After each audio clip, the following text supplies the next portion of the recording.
অসম বাংলার সীমানা ঘেঁষা আলিপুরদুয়ার সংকোচ নদীতে জালে ধরা পড়ল দৈত্যাকৃতির বাঘার মাছ। প্রায় 4.5 ফুট লম্বা ধরা পড়া এই মাছটির ওজন 45 কেজি। এলাকার বাসিন্দা সিদ্দিক মিয়ার জালে এই বিশাল মাছটি ধরা পড়েছে।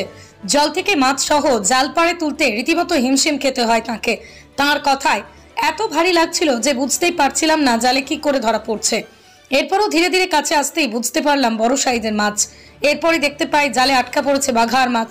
ঘটনা চাওর হতেই লোকজন এসে ভিড় জমান নদীর পাড়ে মাছ দেখার জন্য। জানা গিয়েছে সংকোষের আগেও বাঘা আর মাছ ধরা পড়েছিল, তবে সচরাচর এই মাছ ধরা পড়ে না। ছোটখাটো জাল হলে ছিঁড়ে বেরিয়ে যায়, পাড়ে তুলতেও হয় প্রচুর পরিশ্রম। জানা গেছে অসমের কাঁকড়াঝাড়ায় জেলার বাসিন্দা আব্দুল হাই নামে এক মাছ ব্যবসায়ী মাছটি 35,000 টাকায় বিক্রি করেছেন।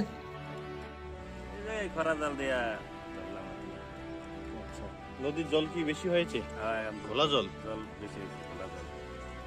পাহাড়ে বৃষ্টির ফলেই মনে হয় ঘোলা জল হয়, তখনই মাছটা একটু ধরা পড়ে। হ্যাঁ, এই যে এত বিশাল আকৃতির মাছ, কি মনে হয় এত বড় বড় মাছ এই নদীতে আসে?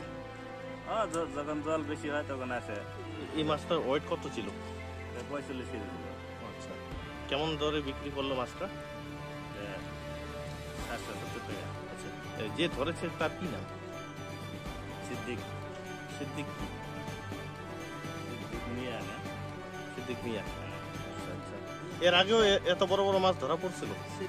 আগে ধরা পড়ছিল, আগে মারছি কয়েকটা। কি নাম আপনার? আমার নাম শফিকুল ইসলাম। এটা ওই সংকোষের আলিপুরদুয়ার জেলার ওই সীমানা ঘেঁষা এলাকাতেই তো পড়ে। হ্যাঁ, আসাম বাংলা সীমানা ঘেঁষা। হ্যাঁ।